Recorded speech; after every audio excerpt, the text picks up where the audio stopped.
हमने देखा कि यहाँ पर क्या क्या लिखना पड़ रहा है। उसके बाद हम लोग यहाँ पर आ गए थे कि यहाँ पर कैश लिखने के बाद ये बॉक्स में आ गए थे।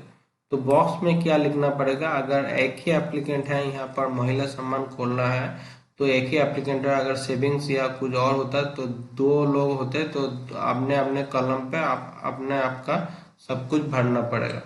तो यहाँ पर आपका नाम वो भी कैपिटल लेटर में भरना पड़ेगा और ब्लैक या ब्लू बॉल पेन से ही आप फिलअप करेंगे। तो यहाँ पर कैपिटल लेटर में वो अपना नाम लिखा है। ट्राई कीजिएगा कि ये फर्स्ट एप्लीकेंट के घर के अंदर ही आपका नाम रहे, यहाँ से बाहर ना निकले, ठीक है। तो ये आपका नाम लिखा है।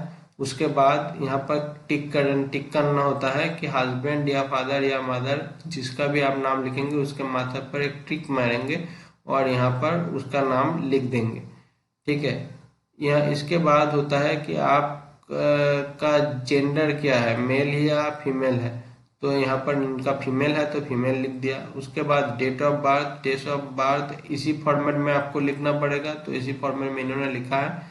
एंड वर्ड्स, इस अच्छा होता है कि ये वर्ड में भी लिख कर भी बोल देते कि 17 जनवरी 1975 ऐसे लिख करके लिख देते तो अच्छा होता है, ठीक है। उसके बाद आप अपना आधार नंबर देंगे। उसके बाद आप अपना पैन नंबर यहाँ पर लिखेंगे।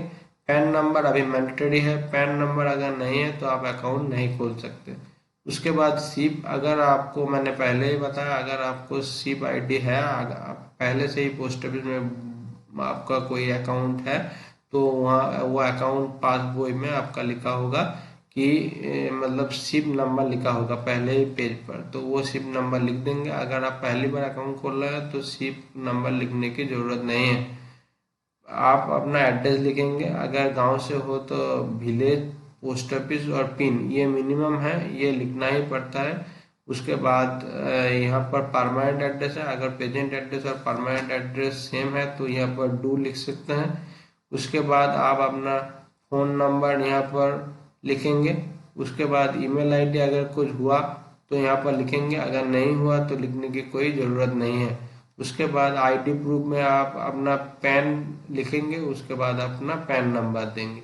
एड्रेस प्रूफ में आधार में एड्रेस होता है, इसलिए आधार और आधार नंबर लिखेंगे।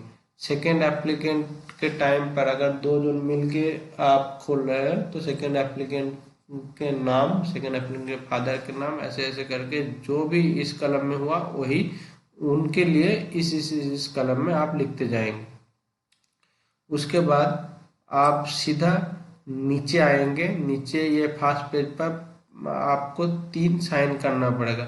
1 नंबर पे 1 साइन, 2 नंबर पे 2 साइन, 3 नंबर पे 3 साइन। उसके बाद नेम, आपको अपना नाम ब्लॉक लेटर में लिखना पड़ेगा।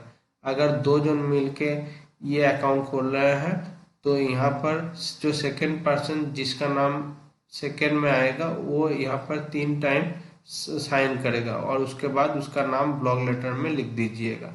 तो ये था पूरा पहला पेज, ठीक है। तो पहले पेज में आपको 3 ही साइन करना पड़ रहा है और एक फोटो चिपकाना है, ठीक है। और बाकी सब मैंने बोल दिया कि क्या क्या करना होता है, ठीक है। अगर आप कोई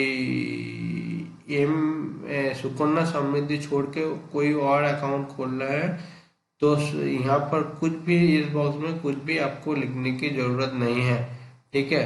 अगर सुकन्या समृद्धि होगा तभी यहाँ पर नेम ऑफ द माइनर के जगह पर आपका बेटी का नाम, उसका डेट ऑफ बर्थ, उसका क्या लिंग है वो लिखना पड़ेगा। उसके बाद आप अपना खुद का नाम गार्जियन के हिसाब पर लिखेंगे।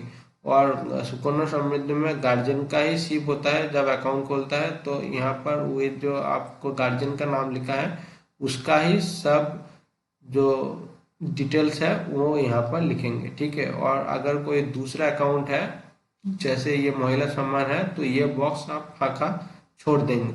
सेविंग्स, आरडी, टीडी, एमआईएस, एससीएसएस जो भी है यहाँ पर आपको कुछ भी लिखने की जरूरत नहीं है एक्सेप्ट सुकन्या समृद्धि।